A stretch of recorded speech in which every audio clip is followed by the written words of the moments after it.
Iniciar as gravações, no plural. Isso. Então, bom dia, alunos. Hoje nós vamos começar a ver a nossa apresentação de slides sobre revisão de perda de carga. Tá? A gente já começa aqui, ó, na equação de Bernoulli. Tá? A equação de Bernoulli, no formato que ela está aqui, ela basicamente, como é que fala? É a primeira lei da termodinâmica, onde a gente estabeleceu que o regime de escoamento, não estou transmitindo a tela para vocês. Provavelmente não. Isso, compartilhar a tela. Eles estão todos vendo. Então, vindo aqui na apresentação de slide, a segunda que a gente tem lá, no curvinhos lá para gente. E o que acontece? A equação que a gente está vendo aqui, ó, ela é a equação de Bernoulli com alguns terminhos a mais, justamente porque ela prevê, né, na primeira lei termodinâmica, onde a gente estabelece que a gente vai estar trabalhando em regime permanente, a gente assume, né, que o trabalho, como é que fala? Os termos de trabalho de fluxo vão acabar gerando os termos de pressão, tanto em um quanto dois, seria uma entrada e uma saída apenas. Basicamente todos os termos relacionados a transferência de calor, potências dissipativas, a gente acaba acumulando eles dentro dos termos das perdas dissipativas, que são o HL e o HD, certo? Também é feita uma troca, né, da velocidade de partícula para a velocidade média, por isso aparecem os coeficientes de correção alfa, certo? Divide os dois lados da equação por gravidade, a gente chega nesse formato aqui, ó. Lembrando que os termos de potência de máquinas, né? A gente está quebrando ele em duas aqui. Que eu colocamos como HT seria como é que fala? Uma potência por vazão, por peso do escoamento como é que fala? Para uma turbina, qualquer elemento que extrai energia do escoamento. E um termo aqui, ó, que eu estou colocando como HB, seria um termo para representar, né, essa potência por unidade de peso do escoamento para elementos que colocam energia dentro do escoamento, que seriam os termos para bomba, por exemplo, ventiladores, etc. Tá? Compressores. E aí, nessa apresentação da equação de Bernoulli, a gente assume que já fizeram mecânica dos fluidos, então já sabe essa história toda de cor. A gente vai querer tratar mesmo, nessa revisão, sobre a perda de carga localizada e a perda de carga distribuída. As perdas distribuídas vão ser aquelas que ocorrem ao longo de, por isso o nome, certo? Então, em trechos retos de tubulação, onde o fluido vai acabar se atritando com as paredes da tubulação, etc., a gente tem energia sendo dissipada em função do atrito, certo? Então, parte da energia do escoamento vai acabar criando, né, esse termo aqui, que é a perda de carga distribuída. Enquanto sempre que o fluido estiver passando por válvulas, acessórios, como cotovelos, estiver entrando, saindo de um reservatório, alguma coisa assim, vai acabar ocorrendo uma perda que ocorre exatamente naquele local, certo? Por isso, perda localizada. E aí o que ocorre é que, para calcular uma ou outra, a gente tem algumas equaçõezinhas que a gente acaba utilizando. Para perda de carga distribuída, a equação que a gente usa é Darcy-Weissenbach, certo? Que é essa equaçãozinha aqui, que vocês já devem ter visto com bastante frequência lá na mecânica dos fluidos, onde a gente tem o comprimento do trecho reto do tubo, o diâmetro dele, certo? E esse termo aqui, o diâmetro interno da tubulação, certo? Mas esse outro termo aqui, ó, que é a velocidade ao quadrado sobre 2g. Se a gente volta um pouquinho na equação de Bernoulli, ele aparece aqui, ó, como sendo um representante, né, da própria energia cinética, certo? Com exceção do alfa aqui, que é só um fator de correção. Mas basicamente o que a gente entende da equação da Darcy-Weissenbach, que essa perda de carga aqui para a gente, ele vai ser um múltiplo da energia cinética do escoamento. Então a gente tem elementos ou parâmetros, se vocês preferirem, tá? Que são geométricos, para dizer, né, em proporção, né, quão maior vai ser essas perdas em relação à energia cinética que o escoamento tem. E a gente tem o fator de atrito, que apresenta a contribuição, vamos dizer assim, dissipativa do fluido, né? Quão turbulento ele vai ter, quanto de ah, como que o escoamento vai acabar comportando de acordo com a rugosidade da tubulação, como que o fluido vai estar escoando em função do regime de escoamento dele, certo? Se for laminar, se turbulento, etc.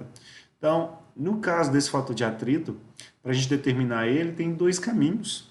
Na verdade, tem centenas de, mas vamos apresentar aqui para vocês dois caminhos, que são duas equaçõezinhas, uma que a gente está separando aqui para escoamentos laminares, que é essa aqui mais simples, que é basicamente 64 por Reynolds.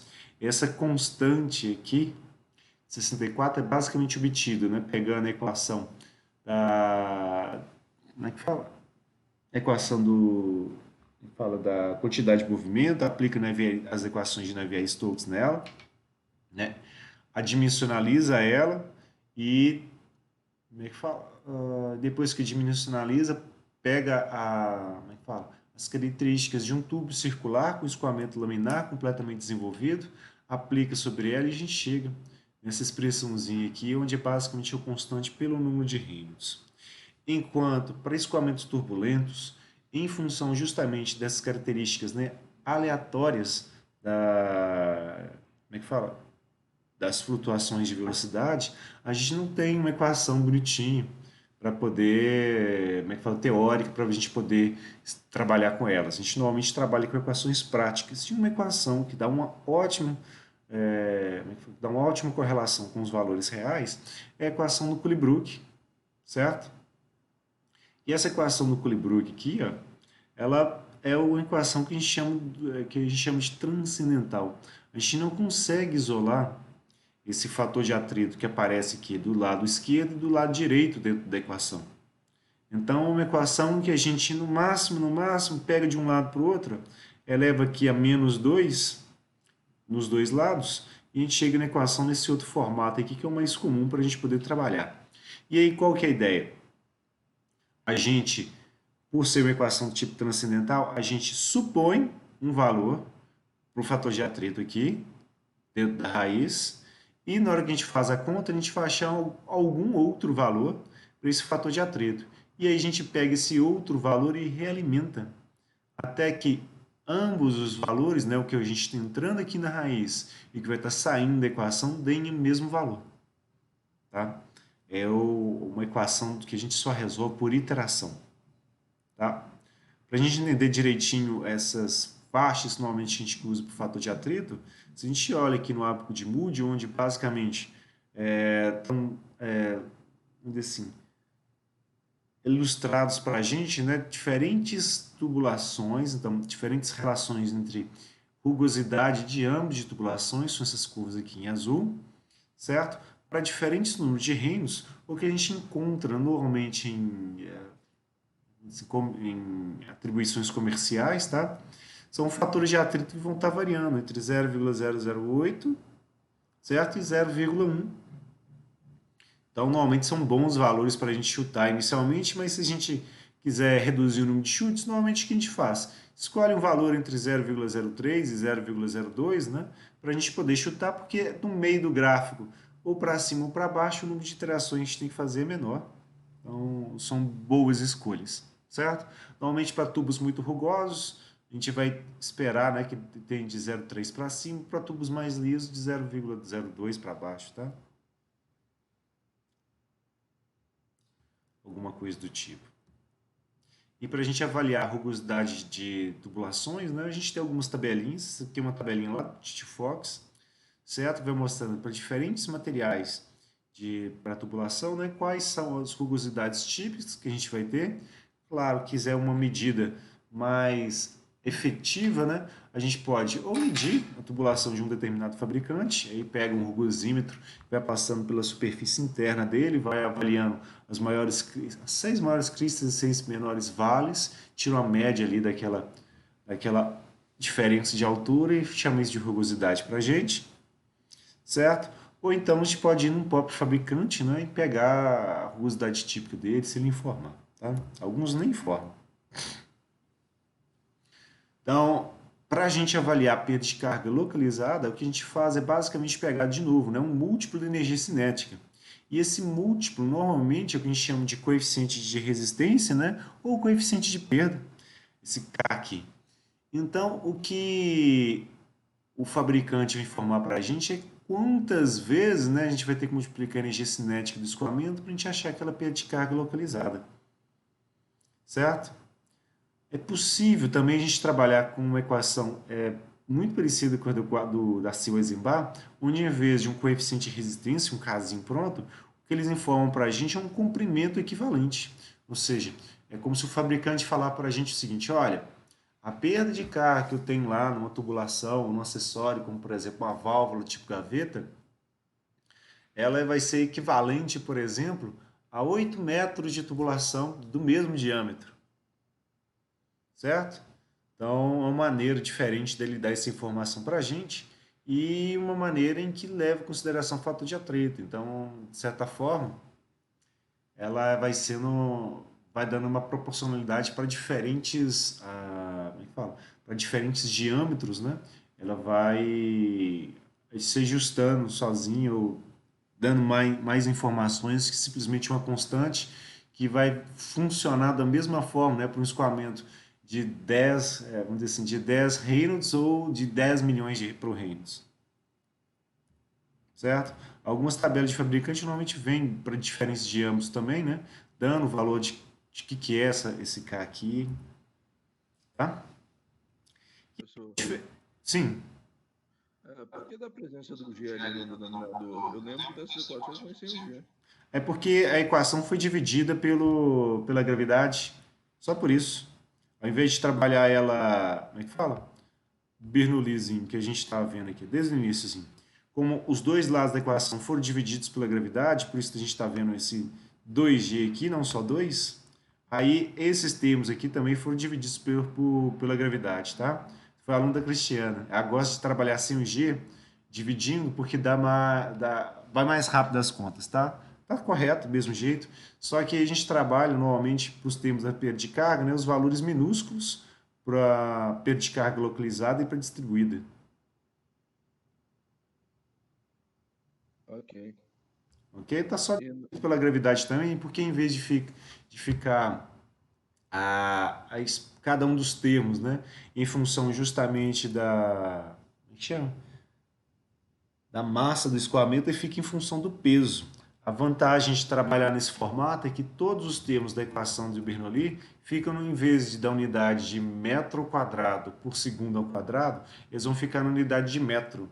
Isso facilita para quem está iniciando nessa parte de estudar escoamentos, etc., né, a perceber cada um desses termos aqui como sendo uma certa medida em altura, onde a gente tem os termos de Z mesmo, alturas que são alturas geométricas para instalação, e os outros termos, claro, são todos energia, né, por unidade de peso do escoamento, mas como tem tudo unidade de metro, a gente pode pensar nisso aqui também como alturas virtuais, certo? Então, uma bomba, né, para ela poder recalcar o fluido, além da altura real, que ela vai ter que fazer, vai ter que fornecer como energia para o escoamento fornecer, ainda tem outros termos de alturas virtuais, né, como as perdas de cargas, variações de energia cinéticas, variações de pressão, para poder fornecer de energia e permitir que o escoamento chegue no destino dele.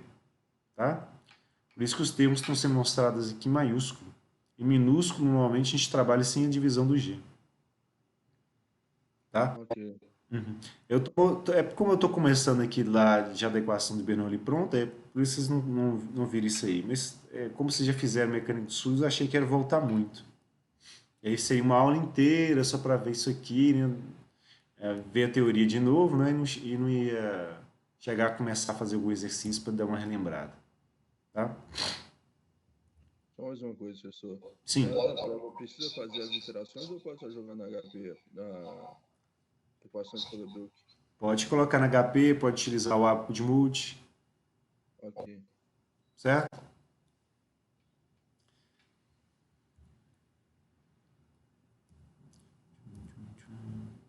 Só indica o método, tá? Porque aí fica mais fácil para poder ver o que aconteceu. Eu vou corrigindo não por resultado, vou corrigindo pelo caminho que vocês vão fazendo. E aí, se a pessoa erra, que é bastante comum, principalmente se for de peso de carga, né? Com o primeiro cálculo que a pessoa vai fazer vai ser lá a velocidade. Aí erra uma unidade, por exemplo, e aí, na hora que erra a velocidade, o resto, todos os valores ficam errados. Então, quando for escrever uma prova, principalmente questão aberta, vai deixando todos os passos, tá? Possíveis, que aí fica mais fácil de eu corrigir. Tranquilo.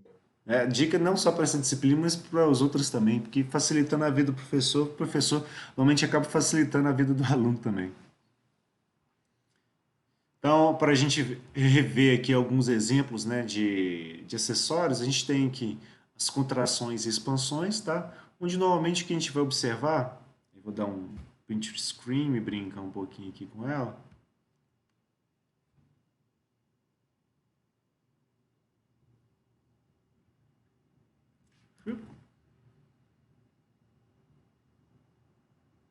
Vamos dar um zoomzinho aqui, ó.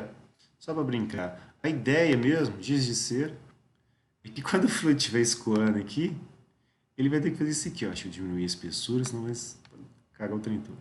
Na hora que o fluido estiver vindo aqui, ó, essa contração não vai deixar que ele passe reto. Então ele vai acabar fazendo isso aqui, ó.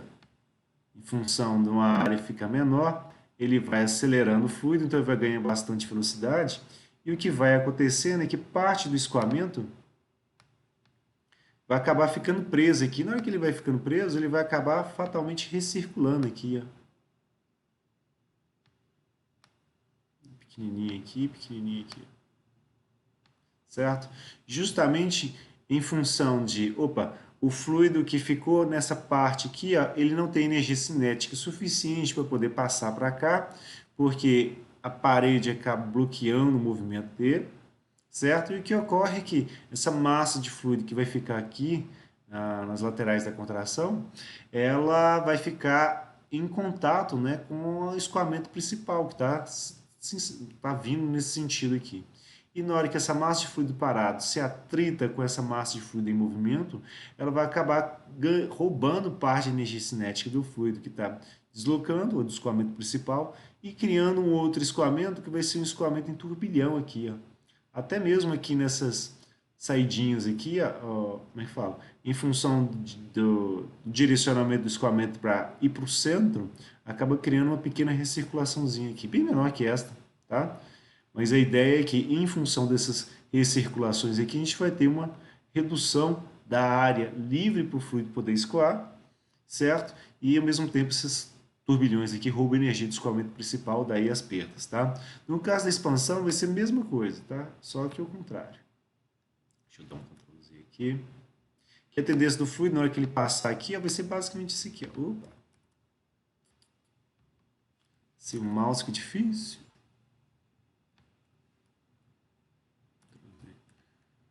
Um digiceiro aqui, aí não importa. Só conserta. O fluido, na hora que for escoando, a tendência dele maior é basicamente continuar o movimento dele. Certo? Então, nessas laterais aqui, ó, vai ficar uma grande massa de fluido que vai ficar recirculando.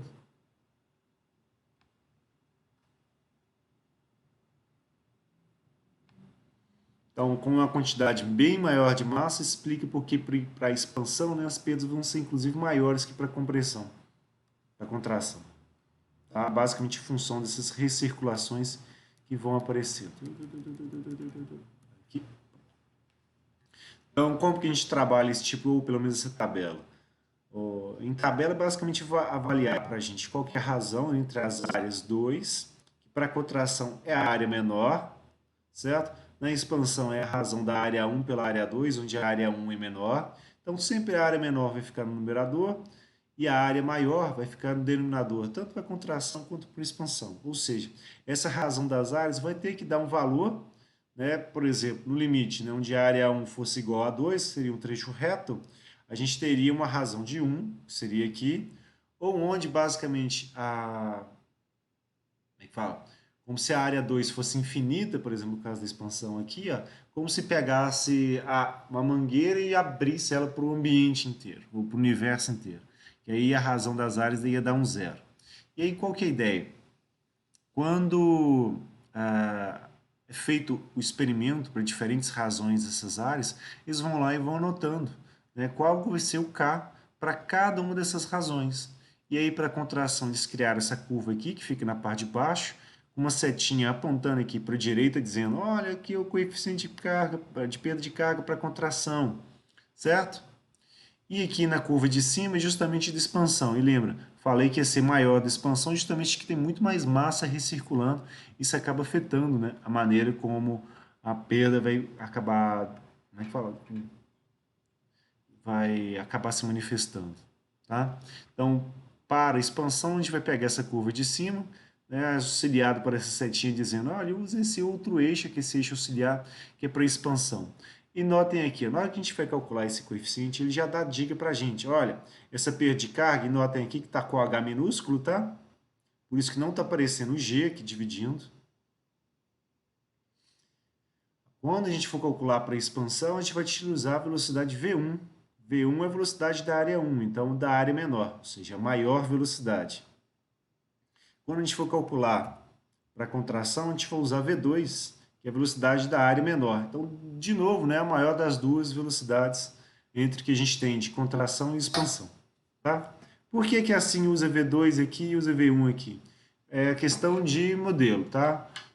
Quem estava fazendo o experimento decidiu que seria essa velocidade de seção menor. E daí, na hora que ele coletou os dados, coletou eles fazendo um K, né, associado a essa velocidade menor. Tudo bem, gente? Uma dúvida até o momento? Vamos assumir que não. Então, vamos lá. Tem outros aqui, ó, por exemplo, no caso aqui a gente tem uma contração tipo gradual, e ele também usa a relação entre as áreas, né, a área 2, que é a área menor pela área 1, e em função desse ângulo aqui, ó, ele vai fornecendo para a gente quem que vai ser esse K, coeficiente de resistência. Se a gente tivesse, né, ele em 180 graus, que é o limite aqui, ó, ele ficaria basicamente como é que fala?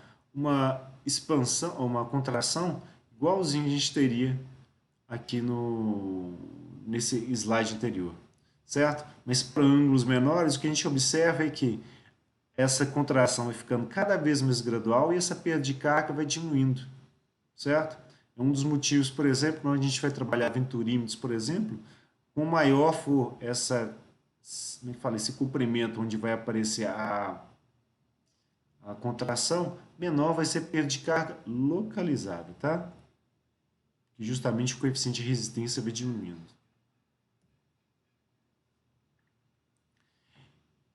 Outro tipo de perda que a gente normalmente observa, que são justamente o fluido entrando ou saindo da tubulação. O que acontece é que para as entradas a gente vai ter o efeito justamente das recirculações do fluido. Que quando o fluido ele foi entrar para poder fazer essas contraçõezinhas, vou pegar de novo o item do pente.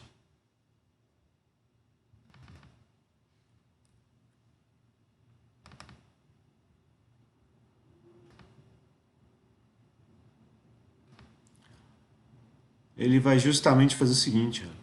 As partículas, né, do fluido que estão próximas vão acabar se curvando para poder entrar aqui, ó, na tubulação conforme vai sendo succionado, e a massa de fluido que não tem energia suficiente para poder entrar no tubo acaba se atritando com essa massa que vai estar se movendo e criando recirculações aqui na lateral da tubulação, certo?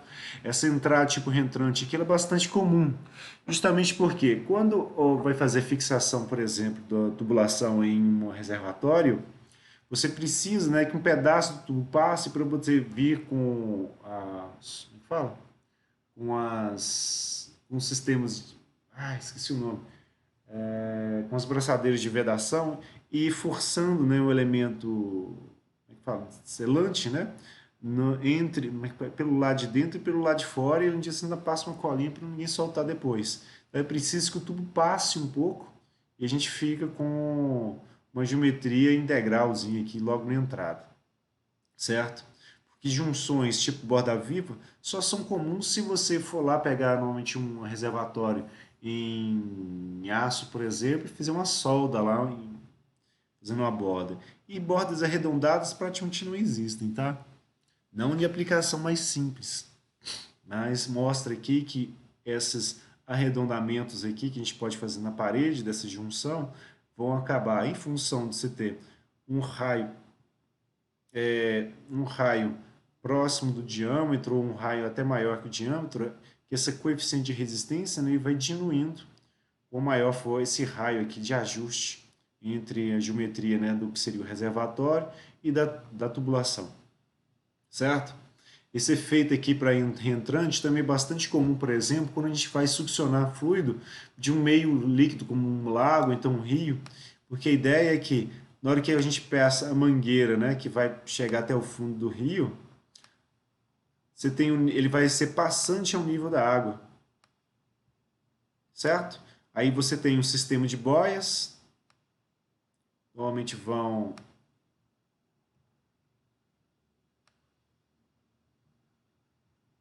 fazer com que a ponta, né, onde a gente tem lá a sucção, ela não fique em contato com o fundo, para não ficar dragando o rio, né, simplesmente coletando a água dele. Então o fundo do rio fica distante, né,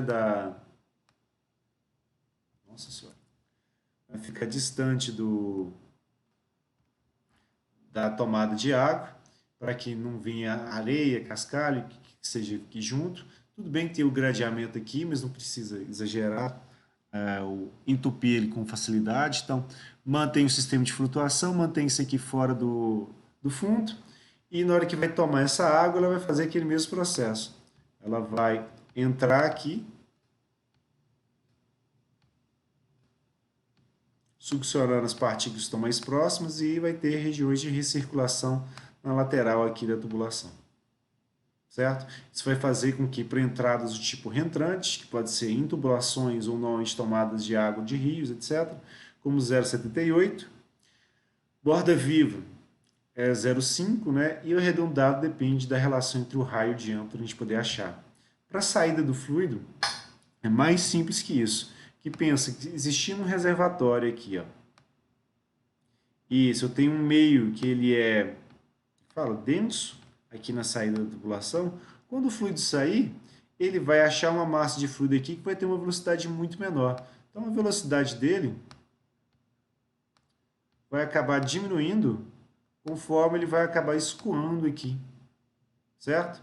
Então ele vai acabar perdendo energia cinética que ele tinha, né, enquanto ele estava na tubulação.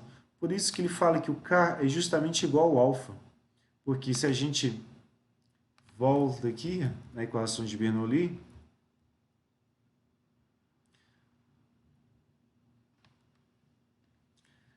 a energia cinética que o escoamento vai ter lá na saída, que seria esse termo aqui em 2, basicamente diria para a gente o seguinte, olha, o K vai ser igual ao alfa, justamente porque ele vai representar que toda a energia cinética que o fluido tinha no momento que ele está saindo da tubulação e indo para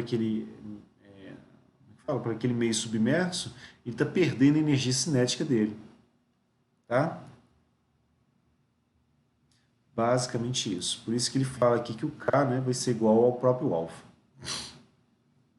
E para diferentes outros acessórios, a gente tem outras tabelinhas aqui em função de comprimento equivalente por diâmetro, onde a gente tem uma série de válvulas, cotovelos, T's, etc., né, para a gente trabalhar a perda, né, em função do comprimento equivalente, e aqui já faz a divisão pelo diâmetro para ficar mais fácil para a gente.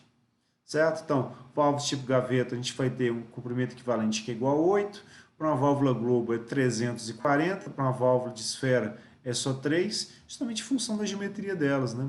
Uma válvula tipo gaveta, ela basicamente permite, né, que que um elemento que vai obstruir a seção transversal por onde o fluido pode passar, entre ou saia da seção transversal do fluido,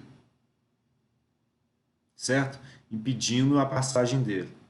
Uma válvula tipo globo, aí eu já tenho uma geometria um pouco mais complexa, porque o fluido vai ter que entrar para depois mudar a direção de escoamento dele, passar ao redor dessa válvula para depois seguir em outra direção de escoamento.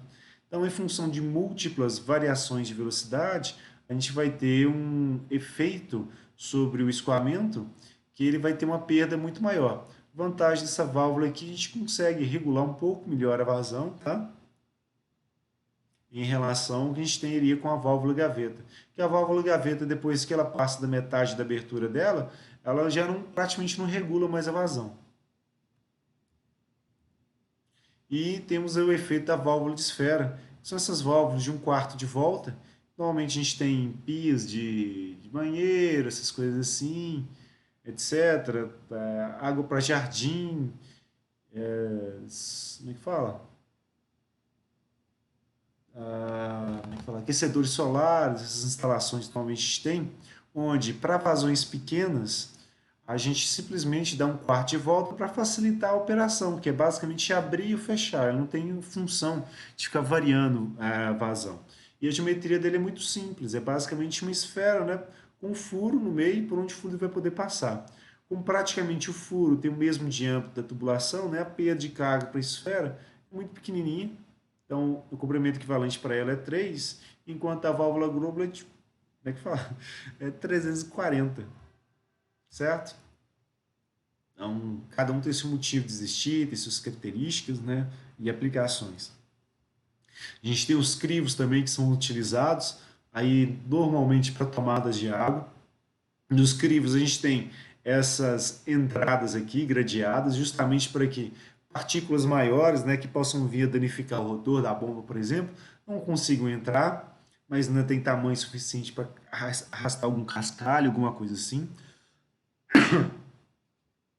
certo? E internamente a ele a gente tem justamente isso aqui, ó, uma haste, certo? Que ela é fixa, e nela a gente tem um elemento que é uma tampazinha que ela pode ficar deslocando para cima e para baixo.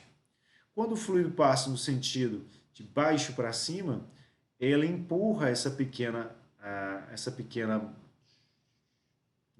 discozinho aqui, e na hora que ele abre, como a lateral aqui como é que fala? Do crivo, ela é bojuda, né? Ou ele tem esse formato em que a seção transversal vai aumentando para depois diminuir, que vai acontecer que o fluido vai poder passar pela lateral da tampa e seguir, certo?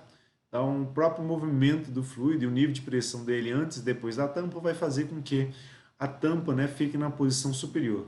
Quando, por algum motivo, tem, por exemplo, um desligamento de uma bomba e a sucção vai parar, o que vai acontecer que o peso desse material mais o peso do fluido vão empurrar isso tudo aqui para baixo. Ele vai sendo guiado por essa haste, né, até ele atingir esses batentes que vão ficar aqui no lateral. Normalmente feito com um materialzinho, vamos dizer assim, que ele é deformável, como uma borracha, alguma coisa assim, para ajudar na vedação, certo? Além disso, é encaixe do tipo tronco cônico, então para justamente evitar, né, que o escoamento acabe descendo e você tenha que fazer um processo de escova da bomba de novo. Tudo bem, gente? Alguma dúvida? Podemos fazer um exercíciozinho aí para relembrar essas práticas todas.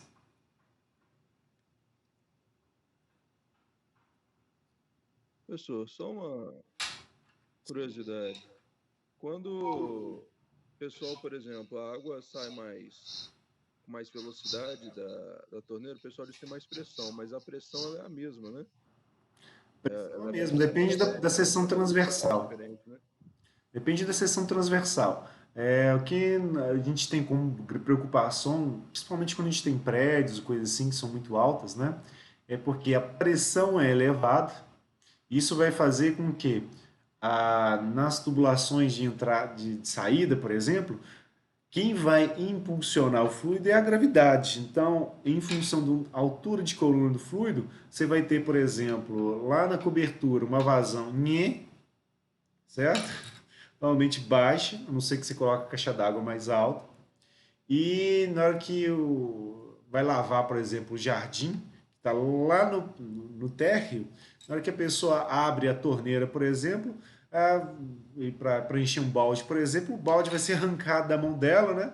Em função do nível de pressão, como é que fala? A coluna de fluido que vai estar lá em cima, né, criando pressão na saída da torneira. Na hora que abre, a velocidade, em função dessa força toda que é feita sobre o escoamento, vai acabar criando um escoamento de grande vazão, certo? E por isso, com uma área pequena, vai ter uma velocidade elevada.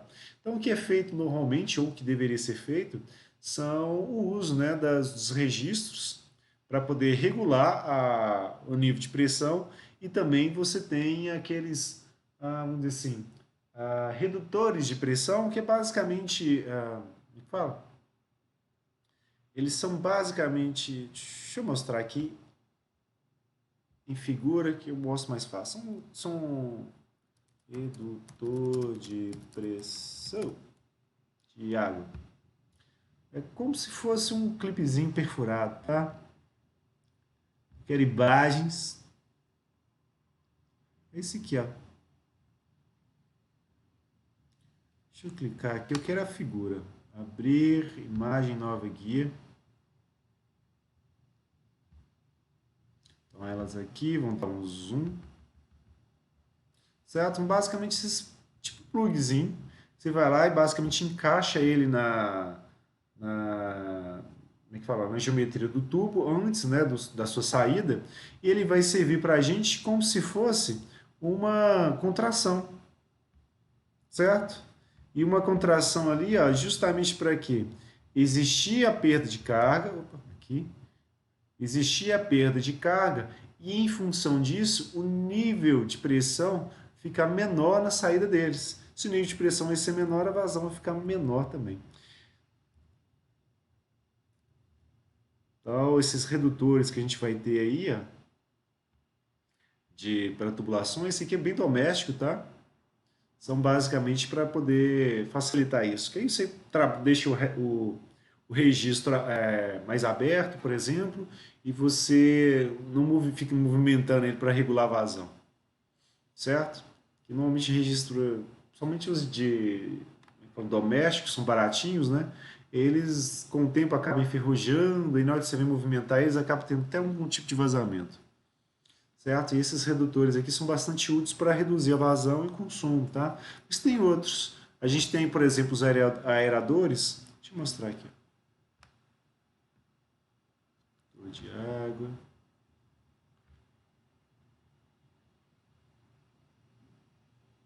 Essas válvulas, desviador de fluxo. Vou mostrar ela aqui. Eu queria só uma válvula. Deixa para lá. Abrir já.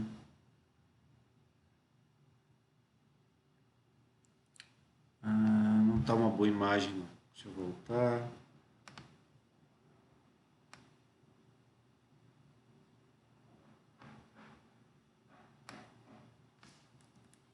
Essa válvula areadora, né, aparece em várias várias válvulas, principalmente para banheiros e coisas do tipo.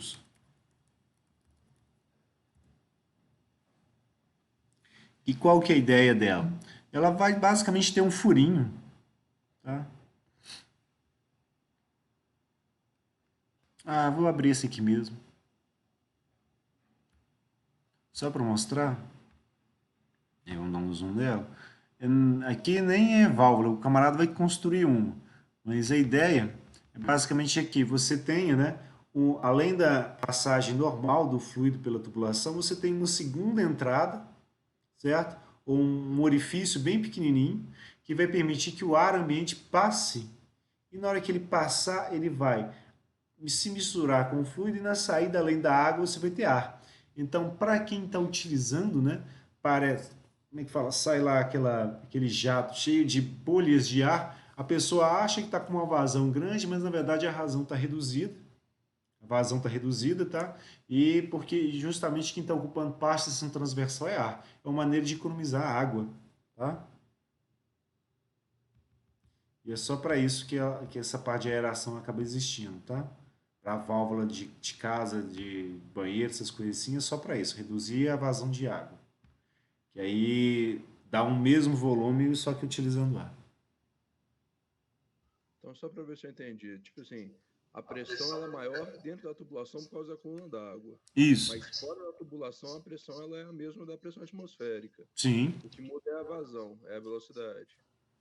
O que muda é a velocidade com que o fluido vai acabar passando, né? Porque se você tem uma coluna de fluido muito elevada, ou uma pressão bastante elevada em função da coluna de fluido, ela vai acelerar, na hora que você abrir a válvula, ela vai acelerar as partículas de água que estavam paradinhas, né?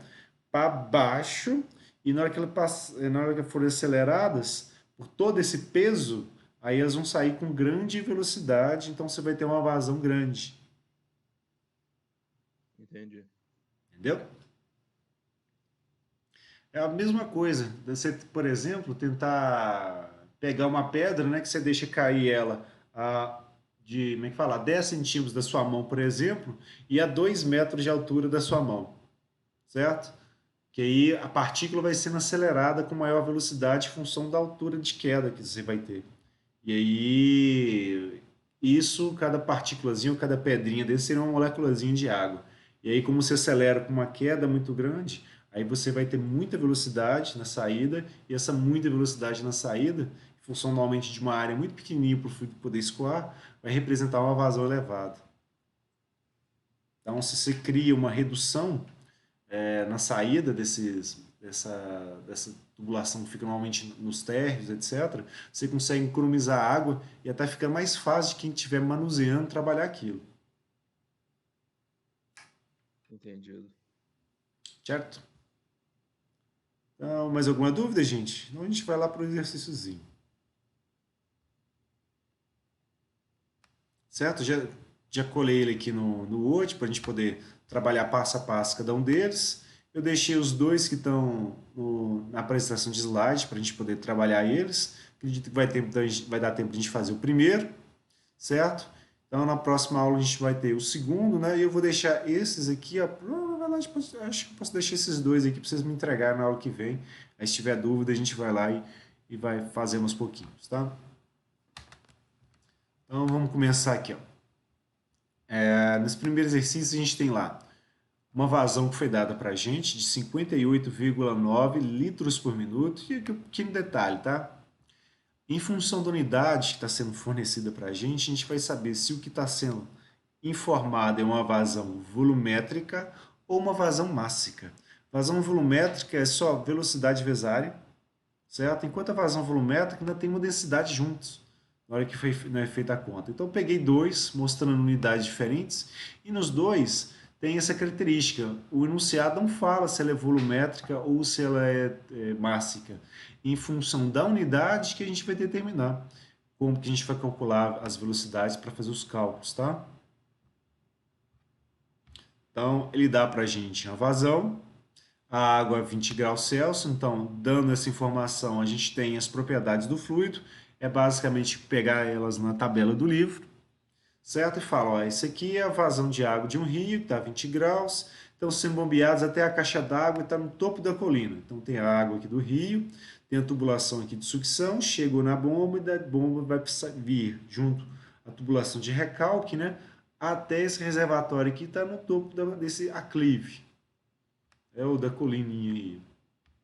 Certo? A tubulação é PVC, certo? Esse PVC ela tem 2,5 centímetros de diâmetro e fala para a gente, ó, se a eficiência dessa bomba é de 70%, pede a gente determinar a potência requerida por ela, certo?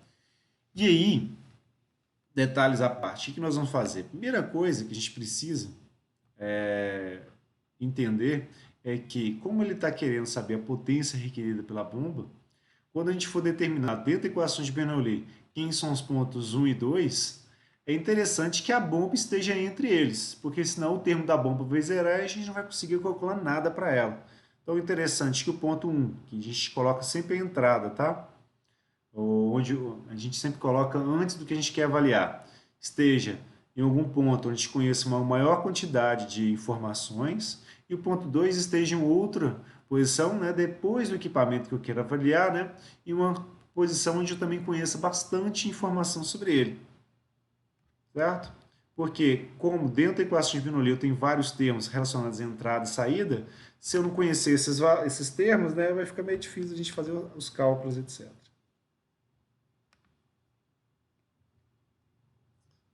Quadrado aqui, só fica mais fácil para poder começar as equações aqui. E aí vamos lá. Começar colocando as equaçõezinhas, começando pela equação de Bernoulli. Mas bora lá. Vamos trabalhar naquele formato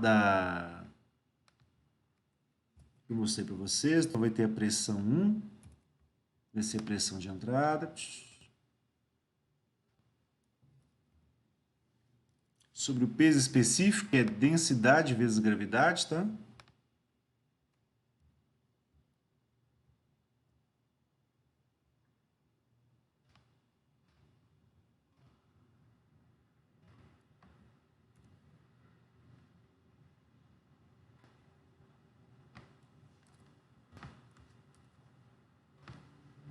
Aí 2G dividindo, que é Pzinha. Aqui é velocidade 1.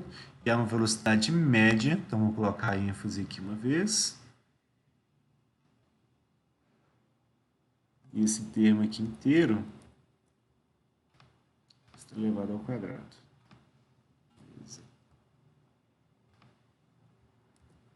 Mais termo relacionado à posição de entrada. E é maravilha, né? Começa bem devagarzinho, mas quando a gente já pode utilizar um Ctrl+C, Ctrl+V, começa a ficar bem rápido. 2, 2, 2, 2. Vamos colocar aqui agora. Aqui. Fica mais fácil. Este, não existe, não existe, não existe. Um para ser o termo da turbina, mesmo que não tenha no exercício, só representando aqui. Opa, peguei o próprio Z e tirei ele.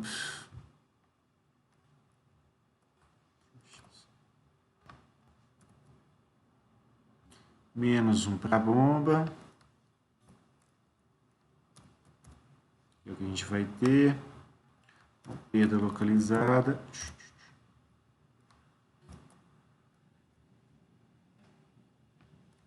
É distribuído.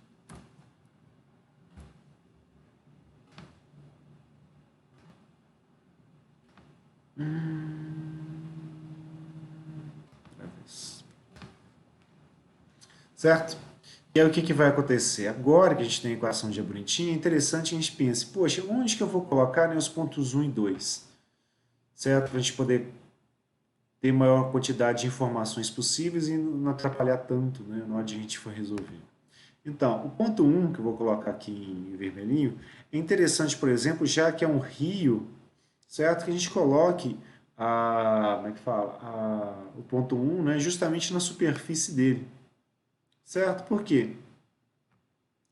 Esse ponto 1 aqui, ele vai permitir não só que a gente... Deixa eu colocar assim, seria... Formas ícones... Formas...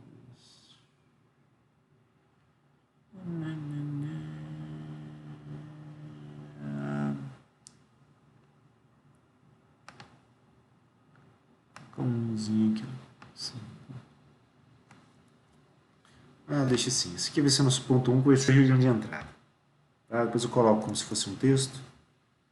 Mas aqui seria o 1 para a gente. Baixa um pouco. Fazer.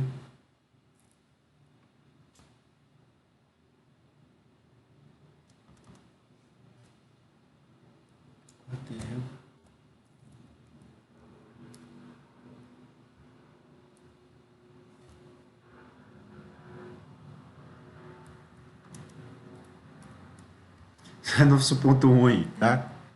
E o que vai acontecer? Aqui, por ele estar na superfície do fluido, a gente vai ter basicamente, né, a pressão atmosférica atuando sobre a superfície.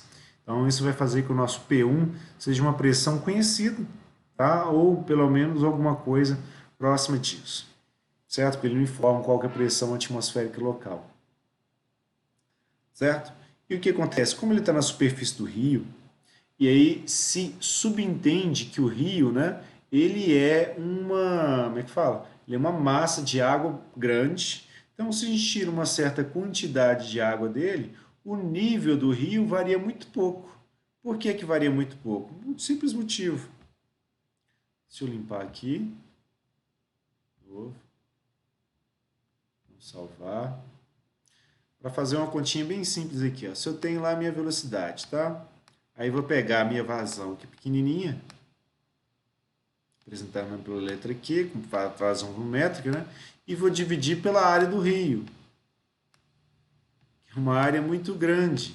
Isso vai fazer com que essa velocidade aqui ela fique muito pequenininha, certo? Pequeno o suficiente para a gente poder desprezar ela quanto efeito de variação de energia cinética por escoamento. É como se o nível do rio, na direção vertical, por exemplo, ele tivesse parado, certo? que é o que ia interessar para a gente do escoamento. Se ele está deslocando, né, no sentido perpendicular à tubulação, não faz a menor diferença. Tá? Então, para a gente vai ter P1 igual a pressão atmosférica.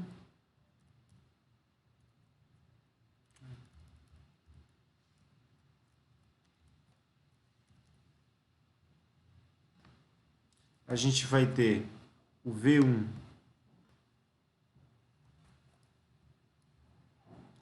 vou colocar o índice de média também.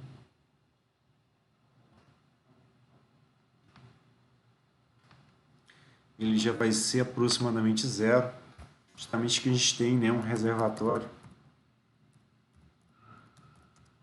extenso, ou seja, ele tem uma área muito grande. Tá?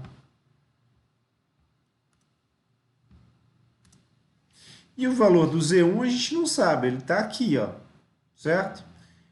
Ele seria medido de verdade em relação ao centro da Terra, e a gente não vai ter nunca enunciado nenhum esse determinado valor. Mas quando a gente for avaliar Z2, ele vai ser normalmente acima um pouco, então a gente vai ter a mesma cota em relação ao centro da Terra desprezado, porque vai ser um menos o outro sempre, e vai interessar para a gente a diferença de altura só de onde a gente for colocar o ponto 2. Certo? E o ponto 2 que eu quero trabalhar vai ser onde eu vou conhecer tanto o valor da pressão quanto a velocidade, que é justamente aqui na saída da tubulação.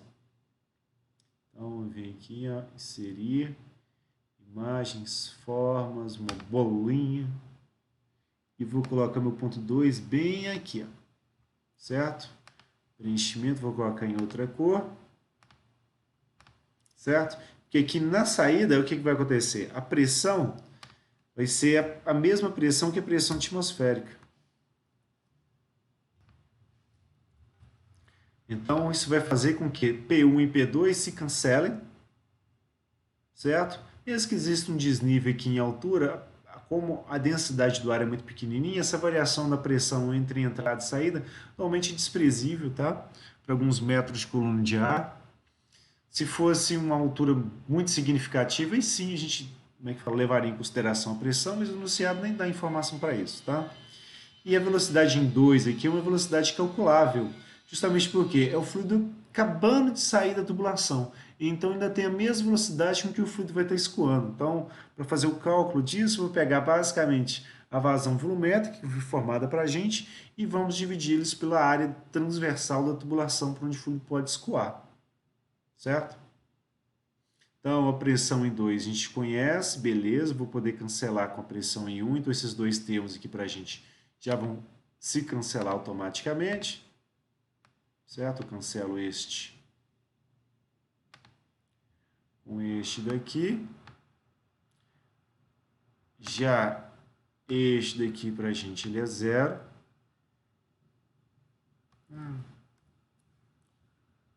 Deixa com uma linhazinha assim.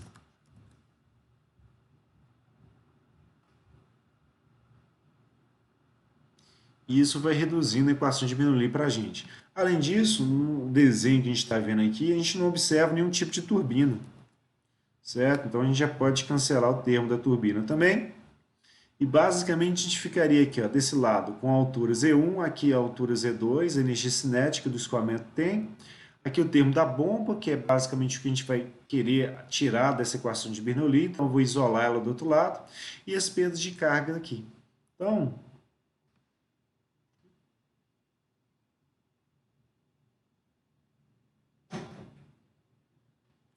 um Ctrl C e um Ctrl V aqui. Bem, copia tudo. Ctrl C. Ctrl V. É engraçado, a gente tinha colocado para ir através. Ah, tá em cima do 1 que eu coloquei antes. Até o ponto deslocou. Só colocar aqui embaixo que dá tudo certo. Aí jogo do mesmo jeito.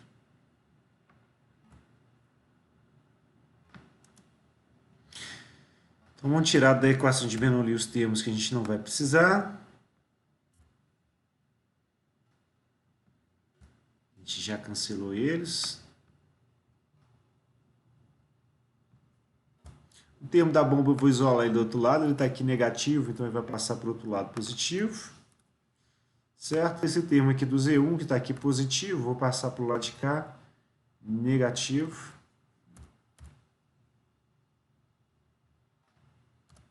Então, Bernoulli para a gente vai ficar nesse formatozinho aqui, piquititico.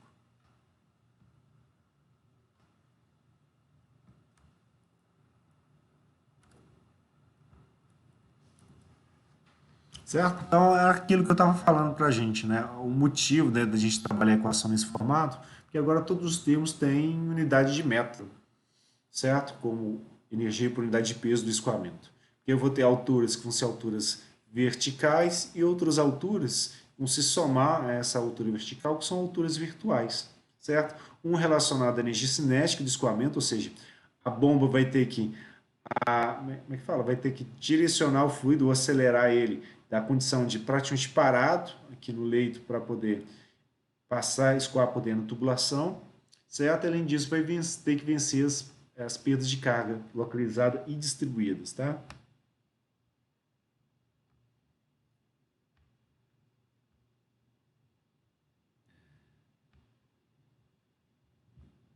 Tira esse um daqui que está se atrapalhando. Oh, shit. Deixa ele, me venceu pelo cansaço.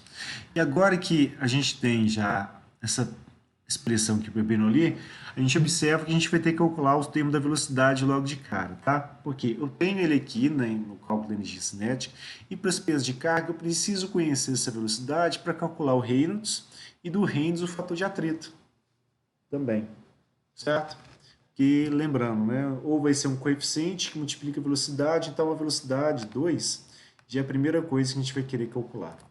Eu vou dar um Ctrl C e um Ctrl V aqui e já vamos montar uma equação para a gente poder fazer o cálculo. A vazão aqui na máquina de fluxo, na mecânica dos fluxos, normalmente ela é dada em função da letra Q, tá? Isso gera, às vezes, um pouquinho de confusão com transferência de calor, que o que lá é calor, etc.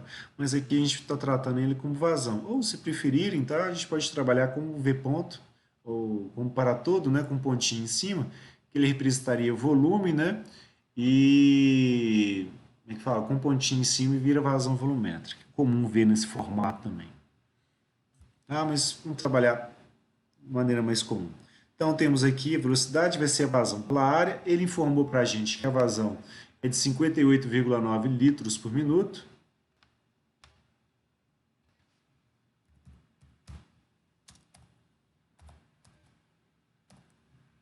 E a área para a gente é basicamente a área transversal à tubulação, né, avaliada pelo diâmetro interno. Então ela é basicamente π, ou um círculo, né? Então é π por 4 vezes o diâmetro quadrado.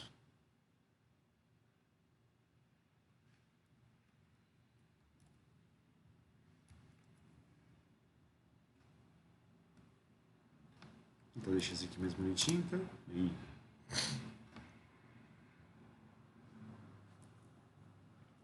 E sempre o diâmetro interno.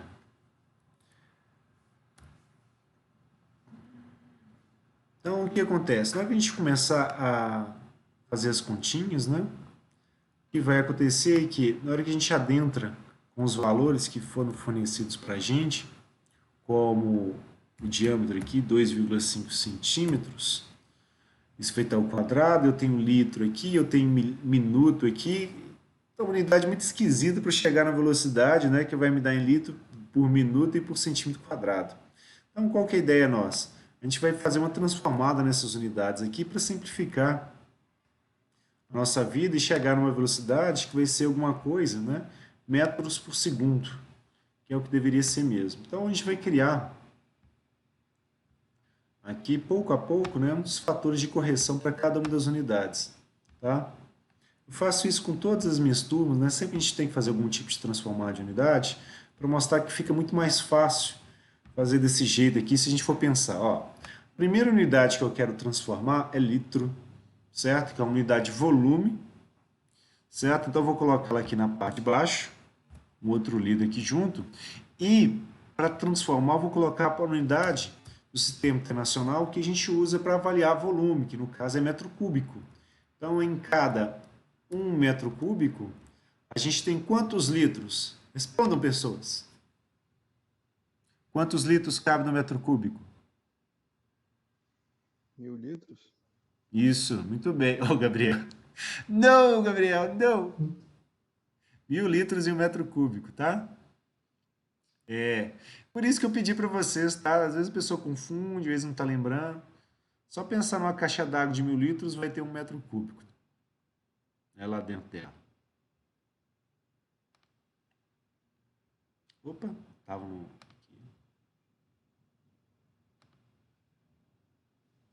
Então, colocar aqui, ó, 1.000 litros para 1 metro cúbico, beleza? Então já sabemos que vamos ter que dividir por 1.000. E agora vamos para outra unidade. Tudo bem que é tranquilo, mas só para a gente não errar. Agora aqui eu tenho um minuto e ele está dividindo, certo? Então eu vou fazer ele aparecer aqui, ó, no numerador para vir multiplicando, para a gente poder cancelar a unidade minuto.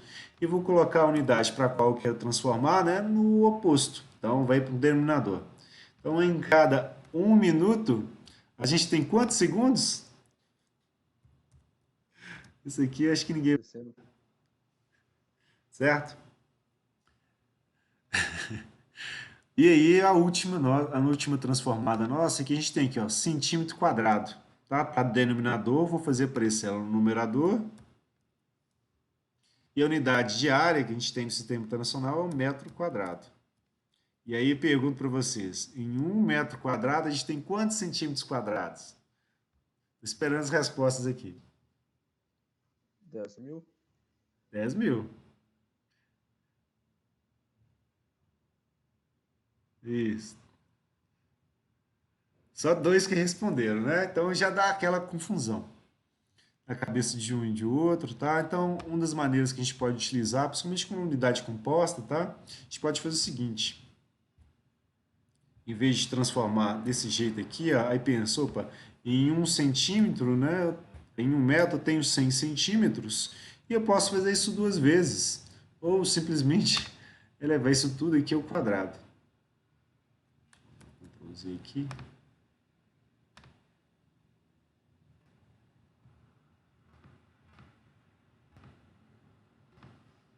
E aí dá para ver, apareceu no 10.000 aqui e vai ficar bem facinho da gente fazer a conta.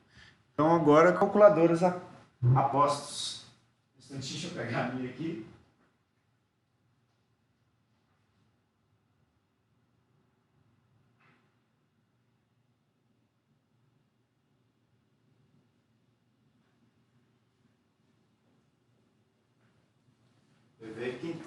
Ver quem tem a calculadora mais rápida do Oeste. Então vamos lá. 58,9. Divide isso por parênteses pi. Divide 4.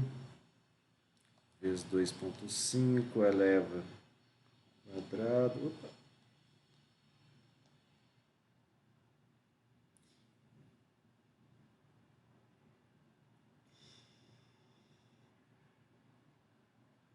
Aí vou ter 10.000 dividir por 60.000. Então, esse basicamente divide isso tudo aqui por 6 de novo. Então, vai dar aqui para a gente 1,99998, qualquer coisa assim. Então, praticamente é 2,0, né, metros por segundo para ser a nossa velocidade. Tá? Uma vez que a gente determinou essa velocidade aqui, agora, uma das maneiras mais ágeis, né, para a gente poder fazer os cálculos é calcular isso aqui. Ó. Quem que é velocidade ao quadrado sobre 2g? Porque é um termo que vai aparecer toda hora para a gente, tá?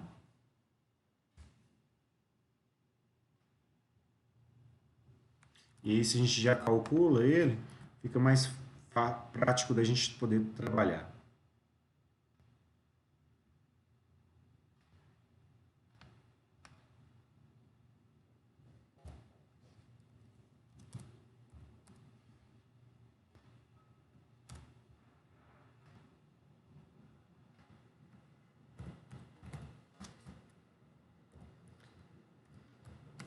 ao quadrado. Então,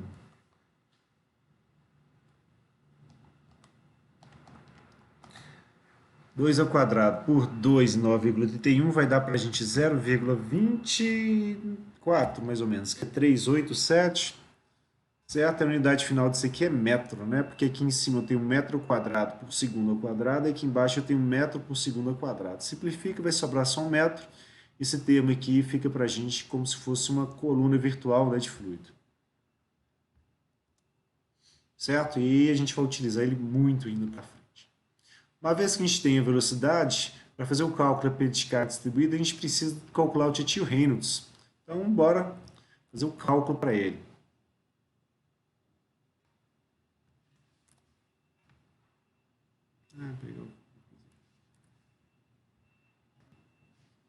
Então, o tio Reynolds para a gente, vai ser um Reynolds.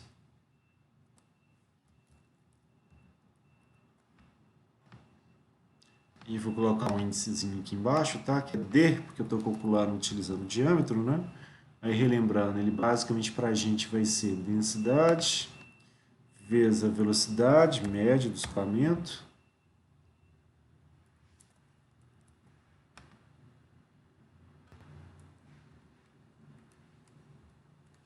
diâmetro da tubulação, isso tudo aqui dividido pela viscosidade dinâmica, ou μ. Certo?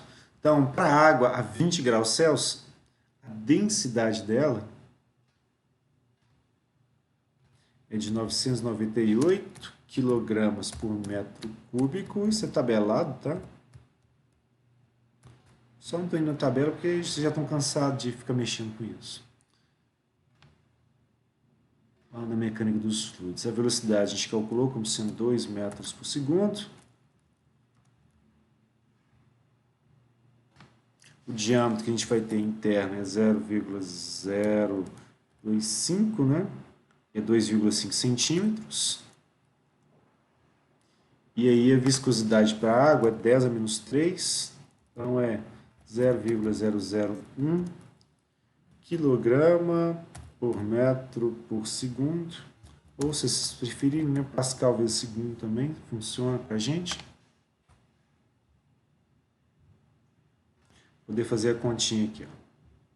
Lembrando, o Reynolds é um número adimensional, então as unidades aqui elas têm que se combinar para que elas se excluam mutuamente. Então, por exemplo, aqui, ó, a gente tem quilograma vezes metro dividido por segundo e dividido por segundo de novo. Então, esse termo aqui basicamente vai formar um newton, certo? E aí, esse metro ao cubo aqui vai simplificar com esse metro aqui, vai ficar newton por metro quadrado, que vai dar pascal, e o pascal simplifica e acaba tudo. Então, a unidade do Reynolds vai ser nula, né? E o valor numérico dele, para a gente, vai ser os 998 vezes 1000 ali embaixo, vezes 2, vezes o 0,025. Então, vai dar para a gente um valor praticamente exato de 49900. Então, 49.900, certo? Isso quer dizer, basicamente, que como ele é maior que 4.000, a gente tem um escoamento que ele é turbulento.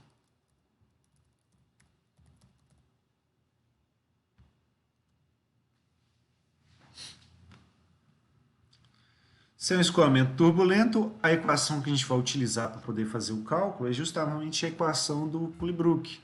Então, começamos ela aqui. Ó. Deixa eu pegar qualquer pedaço aqui. É o que eu acho mais rápido que inserir a equação mesmo.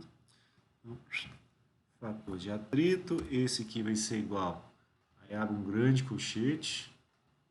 Opa.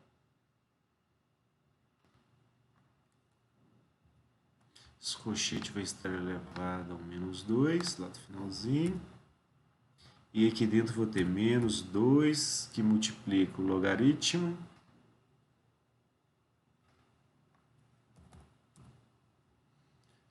A paredes. Aí de rugosidade dividir por diâmetro.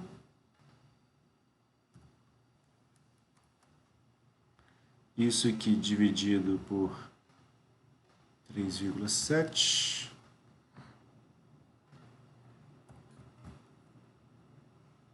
mais 2,51, que por sua vez vai estar dividido pelo Reynolds,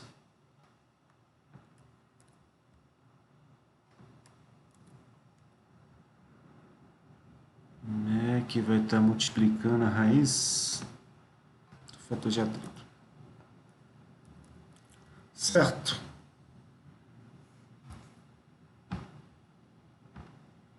Bom, Reynolds a gente já tem. Vamos calcular a rugosidade por diâmetro também. A gente ficar com esse valor pronto, ser substituído. A rugosidade para a gente é a rugosidade do PVC. E nas tabelinhas do livro, a gente pega o PVC, a rugosidade de 0,015 milímetros, certo? Enquanto o diâmetro da nossa tubulação é 2,5 centímetros. Aí temos a opção, né, de pegar esses dois valores aqui e levar para metro, ou simplesmente, para facilitar, né, a gente pega esse de baixo aqui e passa ele para milímetro também. Então, 2,5 centímetros são 25 milímetros, e é uma questão de fazer a conta. Vai ser o 0,015, né, dividido por 25. Isso vai dar 0,0006, certo? É um adimensional também, por isso que é rugosidade relativa, que é a relação dela com o diâmetro da tubulação. E agora que eu tenho esses valores aqui, a gente começa a montar nosso problema.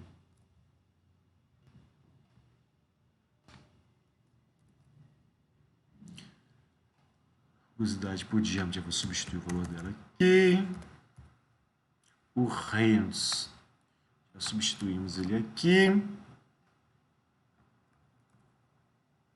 Certo? Professor, tá faltando a possibilidade. Oi? Quando você substituiu o 006. Ah, tá. Não. Já corrigi, coloquei o 0 a mais aqui. Você falou, tinha acabado de ver também. Então, o que acontece? Esse fator de atrito aqui, a gente vai ter que assumir um valor para ele, um primeiro chute. Certo? Então, quando a gente tentar, por exemplo, encontrar... Deixa eu pegar a expressão aqui inteira, vou dar um Ctrl+C e Ctrl+V.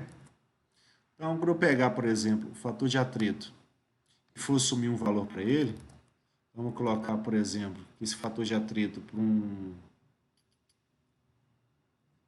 valendo, por exemplo, lá no meio da tabela, um 0,03, por exemplo, 0,30, na verdade. Então, é como se estivesse indo lá no ábaco.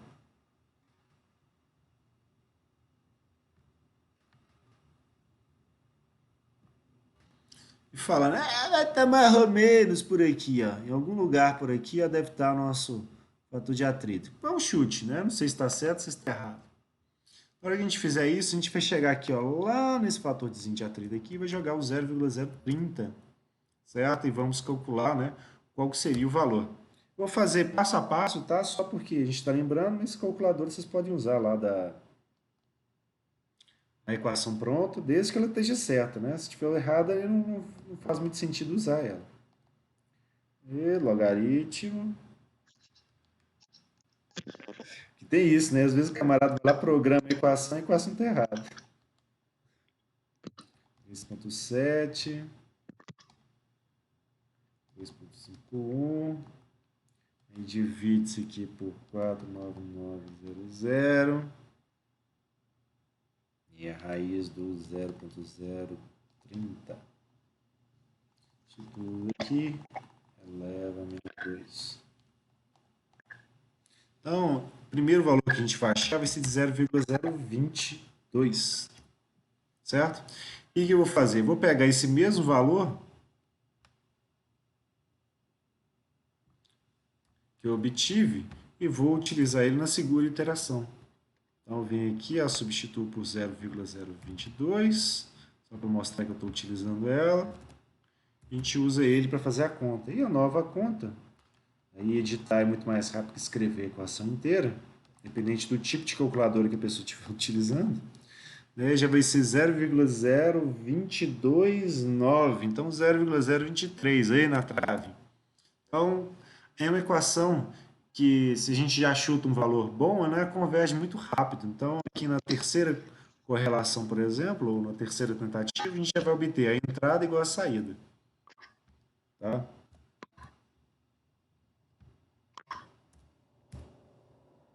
Um áudio vazando aí de vocês.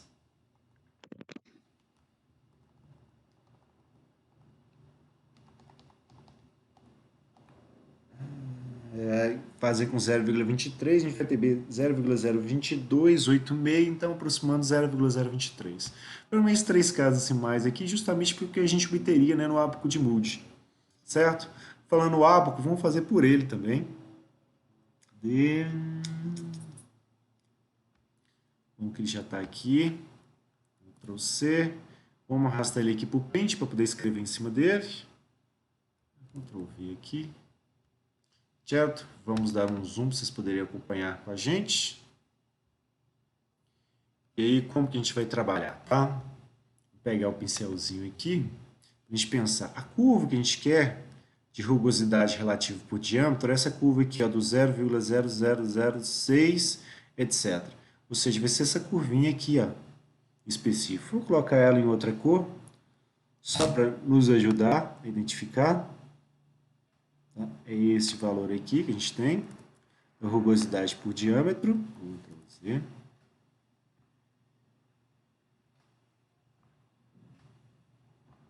Setinha é mais difícil. E agora, basicamente, acompanhando essa curvinha aqui. Só para dar um destaque nela, tá? Quero atrapalhar ela demais, né? E o caso do Reynolds, vou pegar aqui bonitinho, deixa eu criar uma linha. E o valor que a gente obteve é basicamente de 49.900. 49.900 está muito próximo de 50 mil. Como o gráfico aqui ele é todo logaritmo, a gente vai procurar pelos 50 mil. Aí lembrando, ele vai crescendo, né? Sempre no sentido em que ele realmente está crescendo. Então aqui é 1.000, aqui é 10 mil, aqui já é 100 mil, 1 milhão, 10 milhões, 100 milhões, etc. Então o 50 mil ele vai estar depois do 10 mil com o 5 representado na frente dele, certo? Tem muita gente que acha que, na verdade, ficou muito grosso, mas eu vou afinar aqui.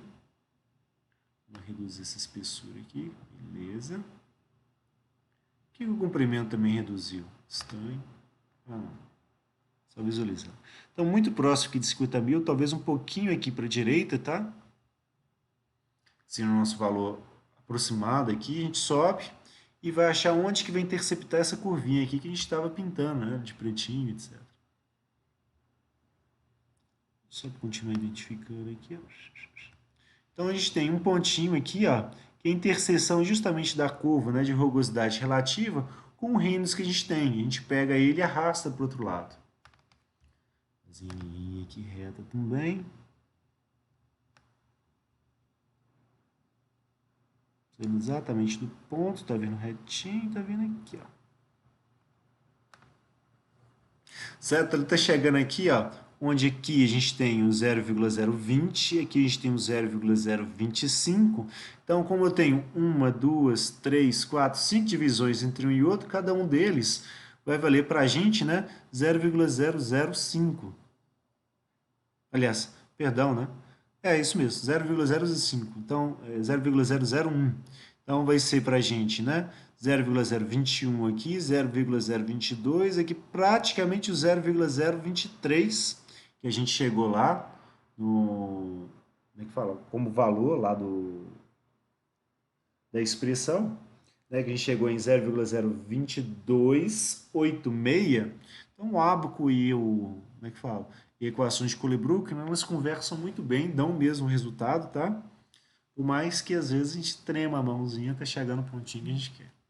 Então, são ótimas técnicas para a gente poder avaliar esse fator de atrito, tá? Vai ficar mais bonitinho fazer o seguinte. Só para enfeitar.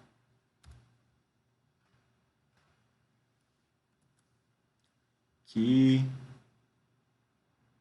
Só um pedacinho.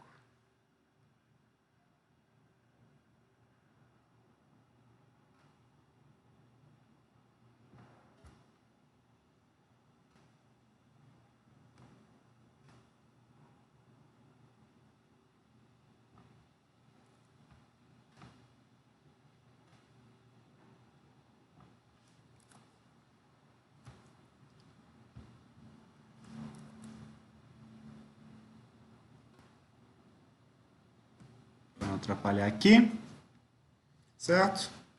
Então, Ctrl A e um Ctrl C agora, já cola ele no nosso exercíciozinho, vou deixar ele mais ou menos aqui, vai ficar enorme, eu vou encar uma reduzida no tamanho, vou jogar ele aqui para a nossa esquerda, para ficar mais fácil a gente localizar, e vou colocar ele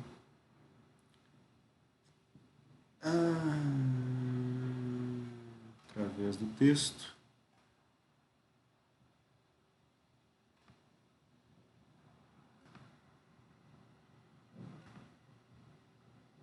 Reduzir mais um pouco. Pronto. Agora eu jogo ele para cima.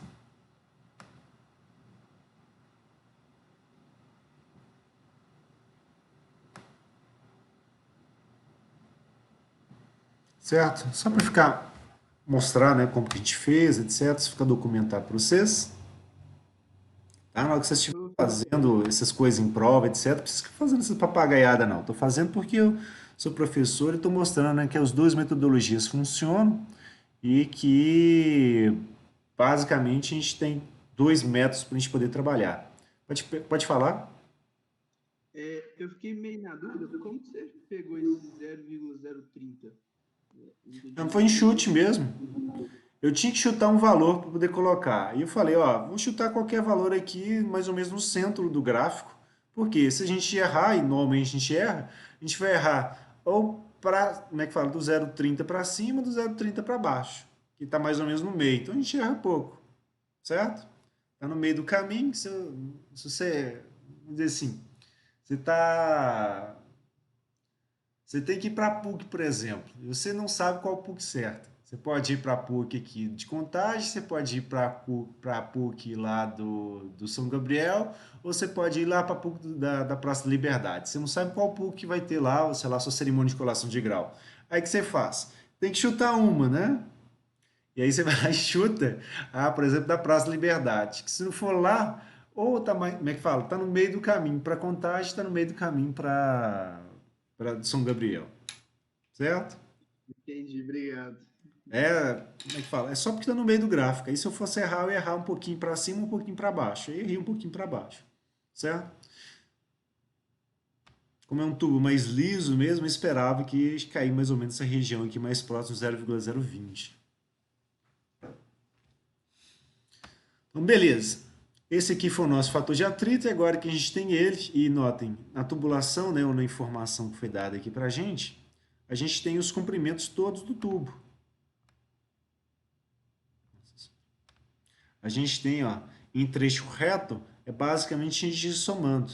Eu tenho aqui, ó, 15 mais 5, 20, mais 140 vai dar 160, mais 5, 165, com mais 10, 175 metros de tubulação, certo? E um cotoquinho aqui que o enunciado nem deu o comprimento dele porque é desprezível, tá? Em relação a 175 é... Então, para a gente calcular P de carga distribuída, aí equações, né?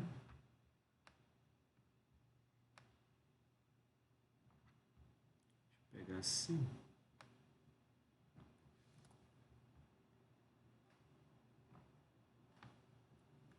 P de carga distribuída para a gente, pela equação Darcy-Weisenbach, ela é o fator de atrito, comprimento dividido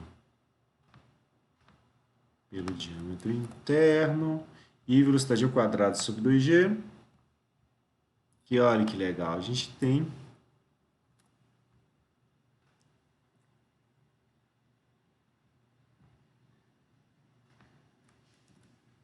ela calculada ali em cima.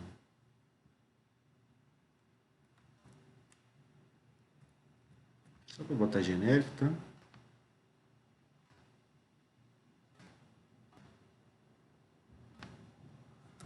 Tá, um detalhezinho que é bobagem, mas às vezes a pessoa confunde, tá? É velocidade média elevada ao quadrado, não é velocidade elevada a menos 2, não, tá? Não dá uns probleminha aí. Então, pegamos aqui o valor do nosso fator de atrito.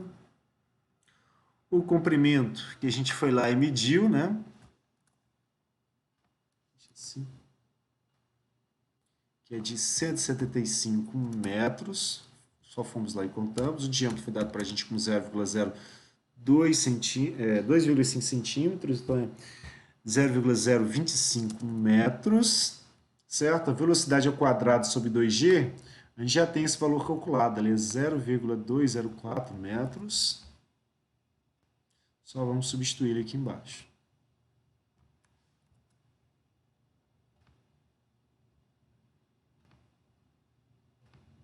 Os pontinhos aqui, ficou bonito e calculando. Tá, vai ser pra gente 0,023 vezes 175 dividido por 0,025 vezes o 0,204. Isso vai dar pra gente 32,844 metros. Tá bom, 2 casas, tá? 3 casas mesmo, eu gosto de colocar só essa velocidade quadrada sobre 2G, porque vai multiplicar outras coisinhas, às vezes a gente pega. Então, 32,84 metros aproximadamente vai ser o nosso a nossa P de carga distribuída. E uma vez que a gente tem já a P de carga distribuída, a gente vai calcular agora a P de carga localizada. E aí, para perda de carga localizada, a gente vai ter sempre um coeficiente de resistência, né, vezes a energia cinética, ou então o comprimento equivalente por diâmetro, né, vezes o fator de atrito e velocidade ao quadrado. Certo? E aí notem que a primeira coisa que a gente faz é justamente localizar onde estão as perdas de carga localizadas, tá? Então, brincar aqui com o nosso probleminha, trazer ele para cá. Opa, Ctrl Z. Arquivo, novo. Vamos salvar. Que AutoCAD que nada. Engenharia a gente faz no Paint. Juro bruto. Então, a primeira coisa que a gente vai fazer vai ser basicamente localizar, tá? Onde estão as perdas de carga, né? Da região de entrada, né, até a região de saída. Onde que está a primeira perda de carga? Entrada reentrante. Exatamente. Né? Antes do fluido entrar na tubulação, ele vai ter que sofrer aqui para poder entrar. Então, a gente tem a primeira aqui, que é da entrada reentrante. Logo na sequência, a gente vai ter aqui essa válvula de crivo. Marca ela aqui. Depois, a gente tem cotovelo 45 e eu tenho um... Nossa Senhora.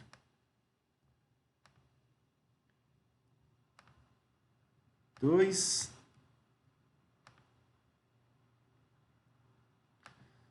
3 cotovelos a 45, certo? Uma válvulazinha aqui de gaveta.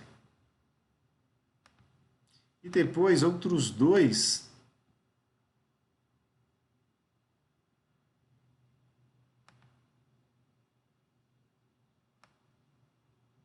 É por isso que eu não gosto de usar o selo. Tri perde depois. Outros dois cotovelos que eles estão são cotovelos a 90 graus. Então, todos esses elementos aqui, eles vão ser perda de carga. Normalmente, na entrada das bombas, né, a gente tem as conexões delas, certo?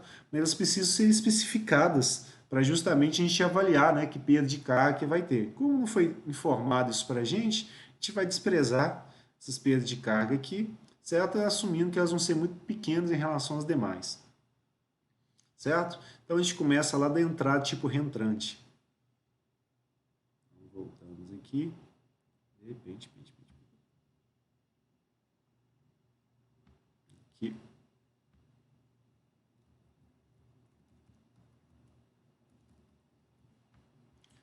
Então, no caso, deixa eu pegar Cibrit,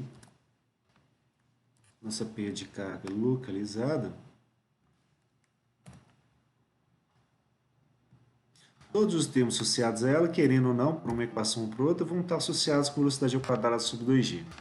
Tá? O que interessa é a gente colocar direitinho aqui, depois disso,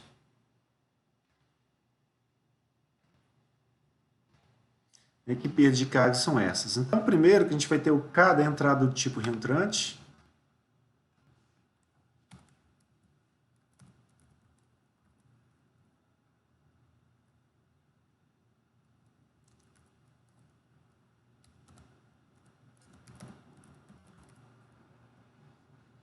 certo? E depois disso, a gente vai ter lá 3 cotovelos a 45 graus, que eu estou colocando todos juntos, tá? Como é que fala? Não. É a válvula de crivo, né? Do tipo disco solto. É um crivo disco solto. Muita coisa aberta. Então, para a válvula de disco, a gente precisa do fator de atrito e o comprimento equivalente por diâmetro.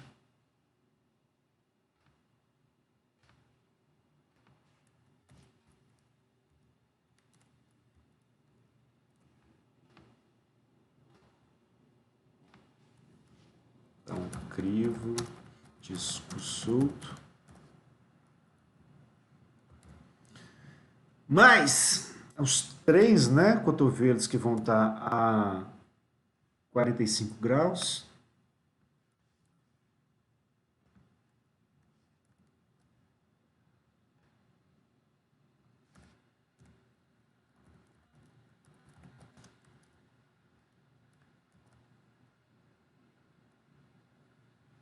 Depois disso,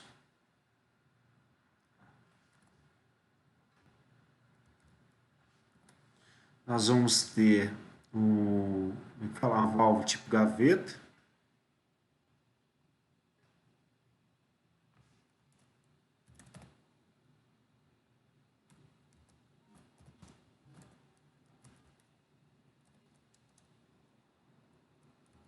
Ah, vai caber.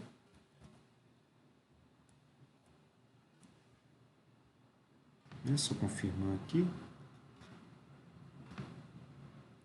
Válvula tipo gaveta e 2 cotovelos a 90.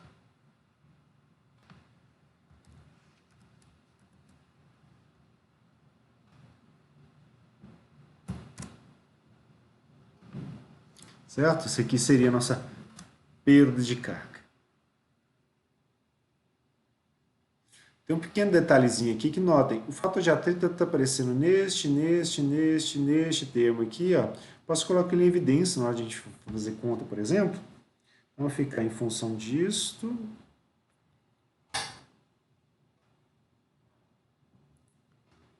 Em cima. Mas tudo que vai depender do fator de atrito. Eu tiro o fator de atrito dos outros termos todos aqui.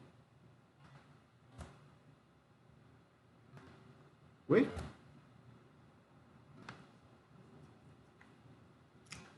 E agora substituir valores.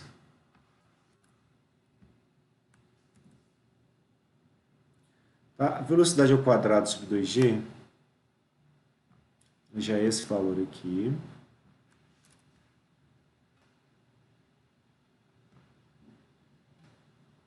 Prontinho, calculado, né? Só esperando a gente, que economiza, né, tempo e velocidade para a gente. E vamos lá na apresentação para a gente pegar os valores. Para a entrada do fluido na tubulação, é uma entrada tipo reentrante, o coeficiente para ele é o 0,78. Então a gente chega lá, substitui o valor, certo? Não tem unidade, fator de atrito para a gente calculou como 0,023, está aqui também. Confio aqui, embora não precise. E vem nas tabelas aqui onde a gente tem os acessórios.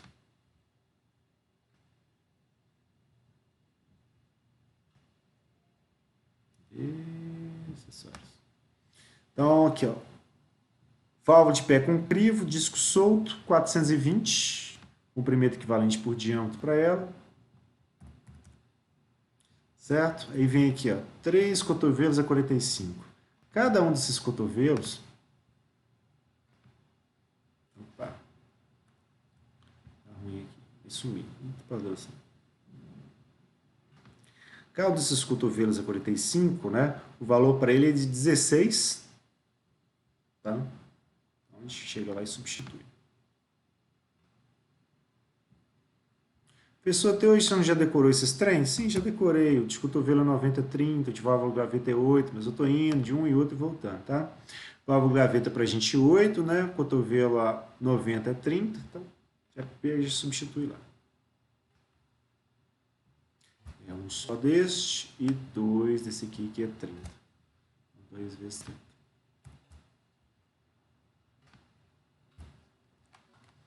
E agora fazendo Professor, conta, né? Nota que só esse daqui tem unidade, tá? O resto tudo é constante. Diga. esses cotovelos, eles são do mesmo material do PVC? Sim. Na hora que fala, Mas, na hora que falou pra gente que a tubulação é em PVC, aí todos os acessórios também são nesse tipo de coisa. Porque se for uma gambiarra, por exemplo, eu pegar como é que fala? Um cotovelo de bronze e colocar aqui, que estava sobrando, por exemplo, o enunciado tem que colocar pra gente. mas na prática, por exemplo, é assim mesmo? Vai ser tudo de um mesmo material? Sim, na prática vai ser tudo o mesmo material, a não sei que alguém fez alguma gambiarra, Ok. certo? E no caso, assim, e as válvulas? Porque as válvulas não vão ser de PVC, ou vão Bom, também? talvez a parte de. Como é que fala? O corpo dela é todo em PVC, mas a parte, como é que fala assim, para movimentação, que é o fuso, como é que fala? Como é que fala? A parte de gaveta, que é a placa que sobe e desce, essa é feita em metal justamente por quê? Durabilidade, tá? Porque na hora que isso vai girando, aí vai acabar tendo um desgaste. Então é comum que o corpo, a parte de fora da válvula vem em plástico, mas a parte interna ela tem alguns materiais metálicos, mas não descaracteriza ela como sendo de PVC, tá? Tá, ok. E, na verdade, como é a válvula em si, é a geometria que acaba interessando. A rugosidade da tubulação, ou a rugosidade da válvula em si não vai interessar tanto para a gente, porque como é muito pequenininho, não é muito extenso para poder influenciar nas perdas. Entende? Ela depende mais da mudança do. Como é que fala? Da mudança do perfil de velocidades conforme vai passando através da válvula. Então não interessa Entendi. se ela é feita em ferro, se é feita em bronze, etc. E normalmente a parte interna, que toda dela é feita em metal, certo? Porque vai tendo que deslizar e coisa assim, mas o corpo dela aqui, ela pode vir em PVC sem problema nenhum, tá? As válvulas do tipo esfera, inclusive, como elas são bem mais simples, aí você pode ter ela todinha em PVC, certo? Isso não é prejuízo para ela, certo? Ou você pode ter, de repente, na tubulação, né, uma válvula, por exemplo, que ela vai ser já toda metálica mesmo, certo? Só que ela fica um pouco mais cara, certo? E aí, na hora de fazer a conexão, normalmente são conexões menores que a gente vai, ou poucas conexões que a gente vai fazer da tubulação, né, com o outro material. Qual que é por que é interessante ser do mesmo material? Porque a forma de união vai ser a mesma. Na hora de for fazer a construção, né, da instalação, Ok. certo? Mas é possível ter as válvulas metálicas, tubulação em PVC, o que não é muito comum é você ter a tubulação em aço, né, e a válvula em PVC, e a válvula em PVC, certo? Justamente porque a tubulação fica muito cara e você vai economizar justamente na válvula, não faz sentido. Ok. Voltando aqui para a gente,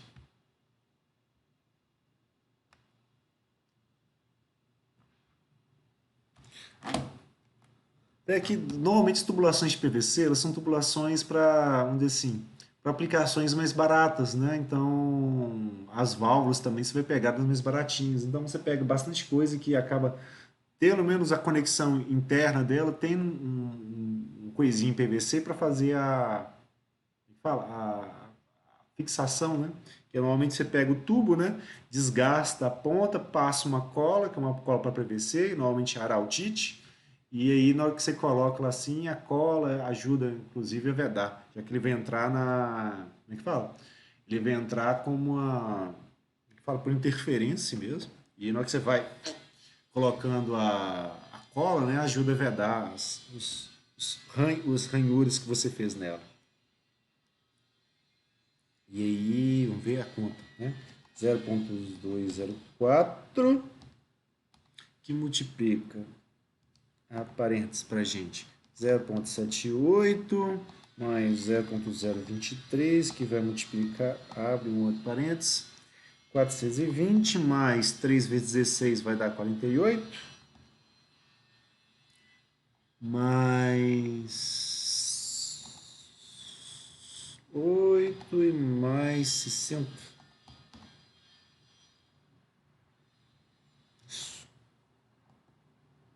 vai dar para a gente que é 2,674, então 2,67 metros, com P de carga localizada.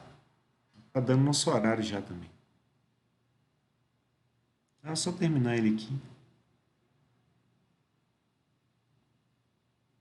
E agora, cadê a equação?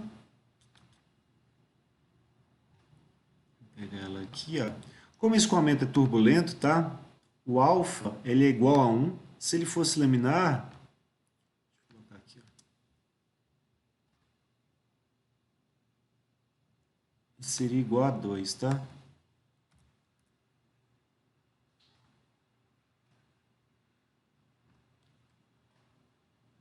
Pega lá.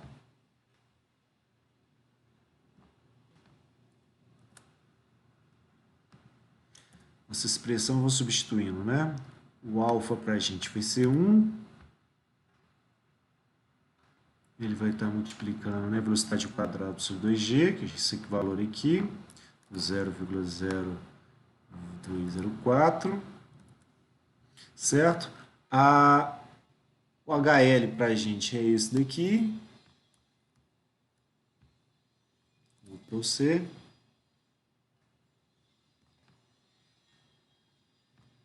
P localizada, P distribuída já está aqui. E aí fica faltando para a gente só a parte mais fácil, que é a questão da altura.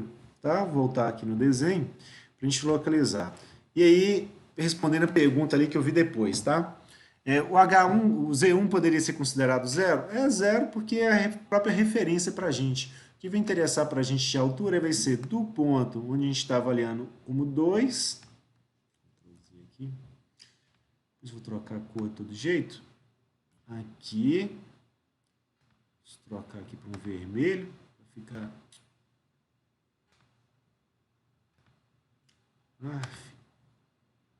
Nossa, tá tudo fora de foco. Por quê? Ah, tá fosco. Vou colocar com brilho, que fica bonito.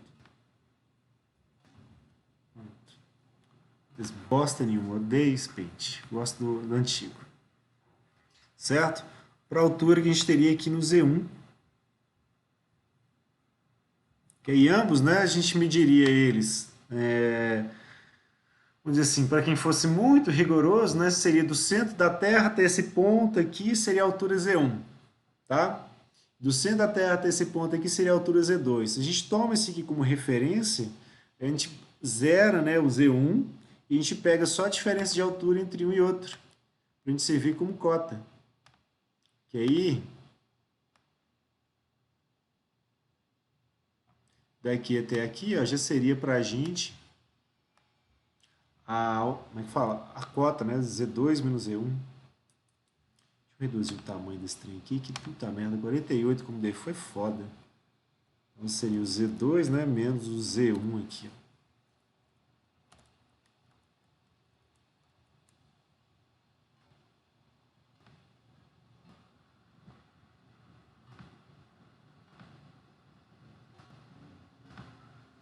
Certo? E interessa para a gente essa diferença toda aqui. Então, basicamente, a gente precisa, né, avaliar esse tipo de coisa. Então, vamos dar uma olhadinha. Esse tubo aqui, ó, esse trecho inclinado, ele passa 15 metros, né, a partir desse cotovelo. Ou seja, em relação ao nível da água, ele está passando 1 metro. Certo? Então, nessa parte aqui fora da água, a gente tem 14 metros. E esses 14 eles estão inclinados em relação à horizontal de 45 graus. Então, a gente pode pegar o ângulo que vai existir aqui entre a tubulação e o eixo da horizontal, que é 45, e trabalhar essa diferença de altura aqui, um pedaço dela, que seria daqui até aqui, ó. Deixa eu colocar em outra cor.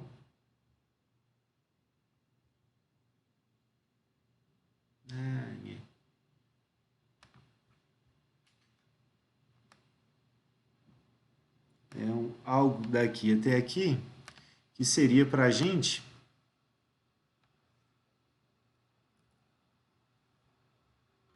sumiu, né? 14 metros, né? Vezes o seno de 45.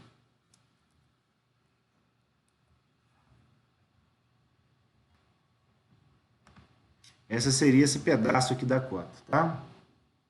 E aí depois a gente vai para um outro trecho inclinado, que tem 140 metros. E da mesma forma, a gente pega o ângulo aqui, que vai ter de 45 graus, e fala, ó, a cota vertical seria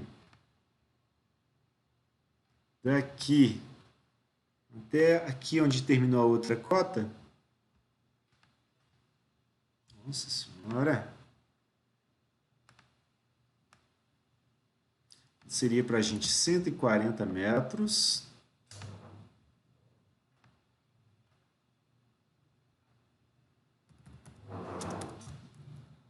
Vezes também o seno de 45 graus. Certo? Depois disso é só somar mais 10. Então a gente vai ter 14 vezes o seno de 45, mais 140 seno de 45 e mais 10 metros. Esse trecho aqui no horizontal não interessa para a altura. Tá? Então eu vou vir daqui, então onde está o Z1, até aqui, depois daqui até aqui, e depois soma mais 10. Certo? Esse vai ser a diferença de altura Z1 e Z2. Eu vou colocar ela mais aqui em cima, tá? Só para não ocupar mais espaço aqui, senão vai mudar de folha antes de a gente acabar. Tá dando 8h50, eu tenho que terminar a aula pra gente, mas só terminar essa continha aqui, tá? Z1 e Z2, eles vão ser 14 metros seno de 45 mais 140 metros vezes também o seno de 45 mais 10.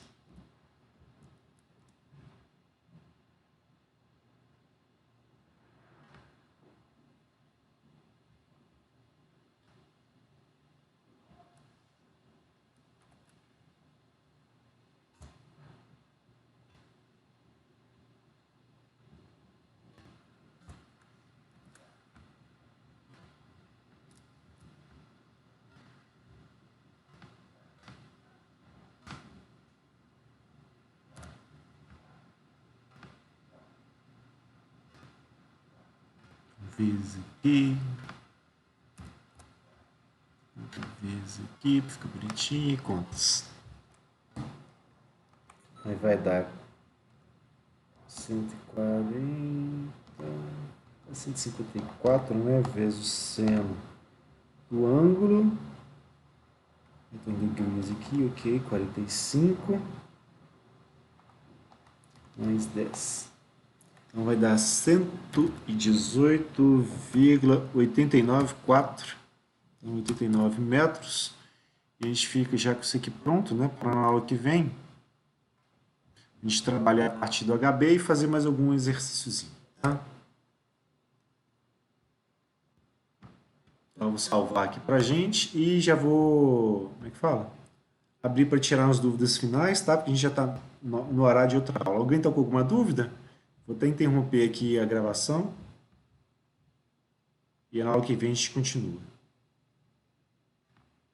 Professor, se o reservatório fosse fechado para a atmosfera, qual pressão que eu utilizaria? Daí o enunciado teria que informar qual que seria a pressão do reservatório, tá?